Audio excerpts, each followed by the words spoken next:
Hello students, आज हमारा topic है directive principles of state policy. जब हमारा कॉन्स्टिट्यूशन बनाया जा रहा था तो फ्रेमर्स जो थे, हमारा कॉन्स्टिट्यूशन बनाने वाले जो लोग थे, उनका सपना था कि भारत को एक वेलफेयर स्टेट बनाया जाए। वेलफेयर स्टेट बेसिकली वो कंट्री है जहाँ की नागरिकों को ये गारंटी दी जाती है कि जो स्टेट है यानी कि जो कंट्री है वो अपने नागरिकों को एक हेल्दी स्टैंडर्ड ऑफ लिविंग यानी कि एक अच्छा रहन सहन जो है वो प्रोवाइड कराएगी, इक्वल अपॉर्चुनिटी जो है वो प्रोवाइड कराएगी, यानी कि किसी के साथ किसी भी तरीके का भेदभाव नहीं किया जाएगा, हर व्यक्ति को बराबरी से अपॉर्चुनिटी मिलेगी, साथ ही फुल एम्प्लॉयमेंट मिलेगा यानी कि सबको रोज़गार मिलेगा, सबको काम मिलेगा, और फेयर डिस्ट्रीब्यूशन ऑफ वेल्थ यानी कि जो कंट्री का जितना भी वेल्थ है, मटेरियलिस्टिक हो या फिर किसी भी तरीके से अगर वेल्थ है तो वो सबको इक्वली यूज़ करने का मौका मिलेगा, सबको इक्वली डिस्ट्रीब्यूट किया जाएगा। तो जब हमारा कॉन्स्टिट्यूशन बन रहा था तो हमारे फ्रेमर्स यही सपना लेकर बैठे थे कि हमारे देश को भी हम लोग इसी तरीके का एक वेलफेयर स्टेट बनाएंगे।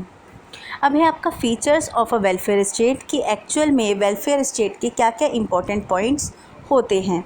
इसमें सबसे पहले बताया है कि वेलफेयर स्टेट में जो सिटीजन्स की रिस्पॉन्सिबिलिटी होती है यानी कि नागरिकों की जो रिस्पॉन्सिबिलिटी होती है वो स्टेट की मानी जाती है कि उसकी नागरिक खुशहाल रहे, उसके नागरिकों को तरक्की मिले, इसकी ज़िम्मेदारी स्टेट की मानी जाती है। इसके अलावा जो हर नागरिक है वो सोशल और इकोनॉमिक जस्टिस जो है वो मिल सके, यानी कि सामाजिक तौर पे या फिर फाइनेंशियली तौर पे यानी कि आर्थिक रूप से जो है उनको न्याय मिल सके, उनको तरक्की मिल सके। इसके अलावा इक्वालिटी का प्रिंसिपल जो है वो बहुत इम्पॉर्टेंट होता है, यानी कि सबको इक्वल अपॉर्चुनिटी मिले, सबको इक्वली काम करने का हक मिले, सबको इक्वली जो है रोज़गार मिले, किसी के साथ किसी भी तरीके का भेदभाव नहीं हो, और सिटीज़न्स के हर सिटीज़न को जो है भारत की जो वेल्थ है उसका डिस्ट्रीब्यूशन इक्वली मिल सके, उसमें भी किसी भी तरीके का भेदभाव नहीं किया जाए। तो जब हमारा कॉन्स्टिट्यूशन बन रहा था 1949 के दौरान, तो हमारा देश जो है उस वक्त आज़ाद हो के चुका था, 200 वर्ष की ग़ुलामी जो है वो झेल के चुका था। तब हमारा देश इतना काबिल भी नहीं था कि इन सारे पॉइंट्स को जो है वो लागू कर सकते थे, लेकिन उन्होंने ये सोचा कि हम इन पॉइंट्स को फ्यूचर में ज़रूर लागू करेंगे जब हमारा देश जो है स्टेबल हो जाएगा। ये जो हमारे देश में जो प्रॉब्लम्स चल रही हैं, इन प्रॉब्लम्स को हम ख़त्म कर देंगे, और इसीलिए इन्होंने ये सारी गाइडलाइंस कि आपको क्या क्या करना है अपने देश के नागरिकों के लिए, इन्होंने ये सारी गाइडलाइंस जो है कॉन्स्टिट्यूशन के अंदर लिखी, जिससे कि फ्यूचर की जो गवर्नमेंट्स हैं, फ्यूचर में जो आने वाली गवर्नमेंट्स हैं, वो इन पॉइंट्स को फॉलो कर सके। ये जो पॉइंट्स हैं, ये जो गाइडलाइंस दी गई, ये सेंट्रल के लिए भी है, स्टेट के लिए भी है और लोकल गवर्नमेंट्स के लिए भी है। सभी इसको फॉलो करते हैं कि अपने नागरिकों के लिए, अपने देश के नागरिकों की भलाई के लिए उनको किस तरीके से काम करने हैं, और इन्हीं गाइडलाइंस को हम लोग बोलते हैं directive principles of state policy, यानी कि वो पॉलिसीज़ जो गवर्नमेंट फॉलो करती है अपने देश के नागरिकों को इक्वल अपॉर्चुनिटी और एक अच्छा रहन सहन प्रोवाइड कराने के लिए। इसके अंदर कई सारे पॉइंट्स जो है वो उन्होंने रखे, जैसे कि बेसिक इकोनॉमिक पॉइंट्स जो है, सोशल राइट्स के जो पॉइंट्स हैं, इन्होंने सारे ऐसे पॉइंट्स रखे जिससे देश के नागरिकों को अपना रहन सहन अच्छा करने में मदद मिल सके। तो ये जब हमारा कॉन्स्टिट्यूशन बन रहा था तो हमारे फ्रेमर्स ने ये ध्यान रखा कि हर भारतीय इन सारी चीज़ों को पूरी तरीके से एंजॉय कर सके। अब है आपका directive principles of state policy. तो ये जैसे कि मैंने आपको बताया, directive principle of state policy क्या होती है, वो गाइडलाइंस जिसको जो स्टेट गवर्नमेंट है, सेंट्रल गवर्नमेंट है, लोकल गवर्नमेंट है, वो फॉलो करती हैं, जिससे अपने नागरिकों की वो भलाई के लिए काम कर सके। तो इसको भी हम 3 भागों में डिवाइड करते हैं, 3 डिफरेंट कैटेगरीज़ में हम इनको बांटते हैं। सबसे पहले है प्रिंसिपल्स प्रोमोटिंग इकोनॉमिक इक्वालिटी, यानी कि वो प्रिंसिपल्स जो इकोनॉमिक इक्वालिटी की बात करते हैं, यानी कि आर्थिक रूप से सबको इक्वल अपॉर्चुनिटी देने की बात करते हैं। नेक्स्ट है आपका Gandhian principles promoting economic and social development, यानी कि कुछ गांधी जी की आइडियोलॉजी इन्होंने अपनाई जिससे कि आम जनता को इकोनॉमिकली और सोशली डेवलपमेंट मिल सके। और थर्ड है आपका जनरल प्रिंसिपल्स, यानी कि आम प्रिंसिपल्स, जो बहुत ऐसे होते हैं कि हर इंसान के लिए ज़रूरी है और जिनको फॉलो करना गवर्नमेंट के लिए भी ज़रूरी हो जाता है।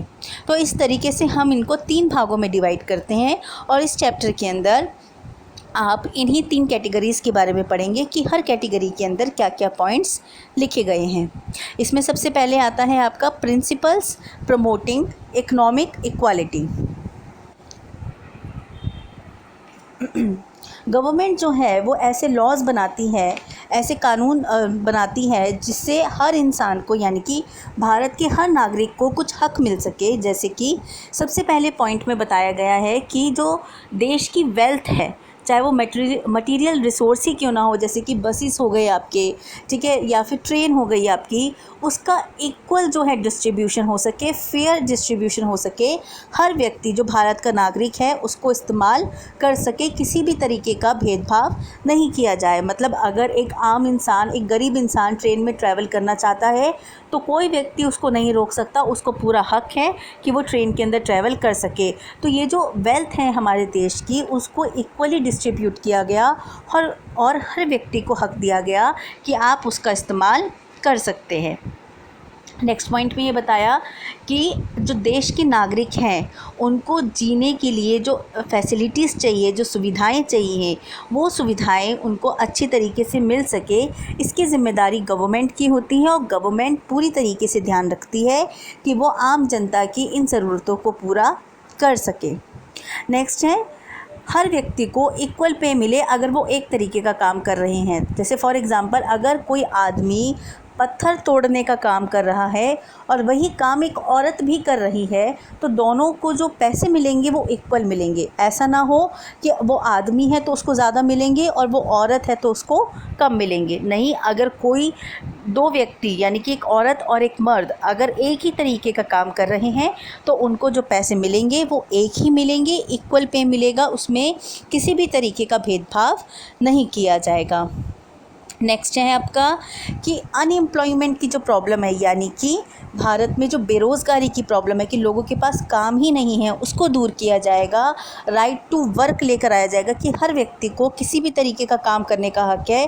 अगर आप कास्ट के अकॉर्डिंग अगर आप ब्राह्मण नहीं हैं और उसके बावजूद आप ब्राह्मण बात करना चाहते तो आपको करने का पूरा हक है। आपको किसी भी काम को रोकने का कोई भी आपको नहीं रोक सकता है कि आप ये काम नहीं कर सकते हो। आपको राइट टू वर्क है, आपको वर्क का अधिकार है। और साथ ही जो अनएम्प्लॉयमेंट है यानी कि जो बेरोज़गारी की समस्या है वो भी जो है देश से हटाई जाएगी, जिससे कि देश जो है तरक्की की तरफ जा सके। इसके अलावा जो बूढ़े नागरिक है, जो बीमार नागरिक है, या फिर जिनको स्पेशल नीड्स यानी कि जो फिज़िकली हैंडीकैप्ड होते हैं, जिनको कोई फिज़िकली प्रॉब्लम होती है, किसी के विकलांग जिनको हम बोलते हैं, या फिर कोई अनएम्प्लॉयड है जिनके पास काम नहीं है, उनकी मदद जो है वो गवर्नमेंट करेगी। हर व्यक्ति को लिविंग वेज मिलेगा। वेज क्या होता है? वेज यानी कि वो पैसा, वो एक ज़रिया जिसके ज़रिए से वो अपनी बेसिक चीज़ों को ख़रीद सकता है, यानी कि एक लिमिटेड अमाउंट, यानी कि एक इंसान को रोज़मर्रा की ज़िंदगी जीने के लिए, रोज़मर्रा की ज़रूरतों को पूरा करने के लिए जितने पैसों की ज़रूरत होती है वो पैसे, मिनिमम पैसे जो है उसको उसके काम में मिले, इसकी गारंटी जो है वो गवर्नमेंट प्रोवाइड कराती है। और हर संस्था को ये इंस्ट्रक्शंस दिए जाते हैं कि आप मिनिमम इतने पैसे अपने एम्प्लॉय को ज़रूर देंगे, उससे कम आप नहीं दे सकते हैं, जिससे कि वो व्यक्ति अपनी रोज़मर्रा की ज़रूरतों को पूरा कर सके। साथ ही गवर्नमेंट ये भी ध्यान रखती है कि उसके नागरिकों का जो रहन सहन है वो अच्छा हो सके और आरामदायक हो सके। और साथ ही प्रोटेक्शन ऑफ चिल्ड्रन यानी कि बच्चों की सुरक्षा के लिए वो काम करती है। और साथ ही ये भी काम करती है कि जो यूथ है यानी कि जो नौजवान लोग हैं उनको किसी भी तरीके का कोई भी परेशानी ना हो, उनको कोई एक्सप्लॉइट ना कर सके, उनको कोई परेशान ना कर सके। तो ये सारे पॉइंट्स जो हैं आते हैं आपके प्रिंसिपल्स प्रमोटिंग इकोनॉमिक इक्वालिटी के अंदर। आप एक चीज़ हमेशा ध्यान रखिएगा कि जब आपसे पूछा जाए कि प्रिंसिपल्स प्रमोटिंग इकोनॉमिक इक्वालिटी के पॉइंट्स लिखे, तो उनके अंदर आप यही वाले पॉइंट्स लिखेंगे। उनके अंदर आप गांधीयन प्रिंसिपल्स के या जनरल प्रिंसिपल्स के पॉइंट्स नहीं लिख सकते हैं, उसके आपको मार्क्स नहीं मिलेंगे। तो इसीलिए हम इनको 3 अलग अलग कैटेगरीज़ के अंदर डिवाइड करते हैं। तो अभी आपने ये इकोनॉमिक इक्वालिटी वाले प्रिंसिपल्स पढ़े। अब हमारा नेक्स्ट टॉपिक है गांधीयन प्रिंसिपल्स। जब हमारा देश आज़ाद नहीं हुआ था और फ्रीडम मूवमेंट चल रही थी, तो गांधी जी का एक सपना था। गांधी जी कोशिश किया करते थे सोशली डेवलपमेंट लाने की, कि हमारे देश के अंदर जो सोशली जो दिक्कतें हैं उनको दूर किया जा सके। तो उनके कुछ आइडियाज़ को भी डायरेक्टिव प्रिंसिपल्स के अंदर शामिल किया गया। क्योंकि गांधी जी के आइडियाज़ को लिया गया था, इसीलिए इनको कहा जाता है गांधीयन प्रिंसिपल्स। इसके अंदर इन्होंने क्या क्या बात कही कि जो 14 साल तक के बच्चे हैं, यानी कि 14 ईयर्स तक के जो बच्चे हैं, उनको गवर्नमेंट जो है फ्री और कंपलसरी एजुकेशन देगी। यानी कि उनके पैसे जो है उनको फ्री, जितनी हद तक वो मदद कर सकती है उस हद तक उन बच्चों को मदद करेगी एजुकेशन में, और कंपलसरी करेगी। यानी कि कोई भी उनसे पढ़ने का अधिकार नहीं छीन सकता। वो अगर पढ़ना चाहते हैं तो ये उनका हक है, कोई उनसे जो है उनका ये हक नहीं छीन सकता। तो ये जो आइडियोलॉजी है, ये जो थॉट है, ये इसके अंदर रखा गया। साथ ही जो कॉटेज इंडस्ट्रीज़ होती हैं विलेजेस की, यानी कि जो स्मॉल स्केल पे जो इंडस्ट्रीज़ बनाई जाती है, जो लोग अपने घरों से काम करते हैं, जैसे हैंडलूम का काम होता है या फिर वीविंग का काम होता है, इसको बोला जाता है कॉटेज इंडस्ट्रीज़। इनको प्रमोट करना जिससे कि गरीब से गरीब व्यक्ति भी आगे की तरफ बढ़ सके। नेक्स्ट है आपका slaughter of cows and other kettles को बंद करना, यानी कि वो जगह जहाँ पर जानवरों को मारा जाता है, जिनको हम बूचड़ खाना कहते हैं, उनको बंद कर दिया जाए और एग्रीकल्चर को प्रमोट किया जाए, जानवरों को सुरक्षित किया जाए। खेतों के अंदर जिन जानवरों की ज़रूरत होती है उनके लिए जगह बनाई जाए। तो एग्रीकल्चर को प्रमोट करने की बात उन्होंने कही और जानवरों को मारने वाली जगहों को बंद करने की बात कही गई। नेक्स्ट है एजुकेशनल और इकोनॉमिक प्रमोट करना शेड्यूल कास्ट के लिए, शेड्यूल ट्राइब्स के लिए, या फिर जो वीकर सेक्शन है सोसाइटी के लिए। हमारे देश के अंदर जो है कास्ट सिस्टम चलता आया है शुरू से। तो कास्ट सिस्टम में जो शेड्यूल कास्ट थे या शेड्यूल ट्राइब्स के जो लोग थे, वो बहुत निचले स्तर के माने जाते थे शुरू से, और उनके साथ बहुत बुरा व्यवहार किया जाता था। तो गांधी जी ये चीज़ चाहते थे कि उनको ऊपर की तरफ उठाया जाए, उनको भी आम जनता के साथ, अपर क्लास के साथ जो है इक्वल अपॉर्चुनिटी मिले। तो जब हमारा देश आज़ाद हुआ तो ये पॉइंट रखा गया कि ये जो शेड्यूल कास्ट है या शेड्यूल ट्राइब्स है या फिर आर्थिक रूप से जो गरीब सेक्शन है या वीकर सेक्शन जो है, उनको भी इक्वल अपॉर्चुनिटी मिले। तो उनकी एजुकेशन का या फिर उनके इकोनॉमिक इंटरेस्ट का जो है वो ध्यान गवर्नमेंट रखेगी। साथ ही आम जनता के जो लेवल ऑफ न्यूट्रिशन है या उसका ध्यान रखना है कि हर इंसान जो है एक हेल्दी लाइफ जी सके। उसके लिए चाहे उनको मेडिसिन्स प्रोवाइड करानी पड़े, जो वैक्सीनेशन आपकी लगती है, वो सारी चीज़ों का जो है वो गवर्नमेंट प्रोवाइड कराती है, जिससे कि उस देश के नागरिक जो है वो एक हेल्दी लाइफ जी सके। नेक्स्ट पॉइंट है शराब को पूरी तरीके से बंद करना, या फिर जो हार्मफुल ड्रग्स होते हैं उनको पूरी तरीके से बंद करना, जिससे कि ये जो नशा है वो लोगों को ख़राब ना करे और लोगों की जो सेहत है उनसे खिलवाड़ ना हो सके। सबसे लास्ट पॉइंट है इसका विलेज पंचायत इस्टेब्लिश करना। विलेज पंचायत बहुत इंपॉर्टेंट होती है। जैसे कि हमारे शहरों के अंदर लोकल सेल्फ गवर्नमेंट होती है, जिनको हम म्यूनसिपैलिटीज़ कहते हैं, म्यूनसिपल कॉरपोरेशन कहते हैं। ठीक इसी तरह गांव के अंदर पंचायत होती है, जो गांव के लोगों की समस्याओं को सॉल्व करती हैं। जैसे हमारा देश को गांव का देश कहा जाता है, क्योंकि हमारे देश में उस वक्त गाँव की संख्या बहुत थी।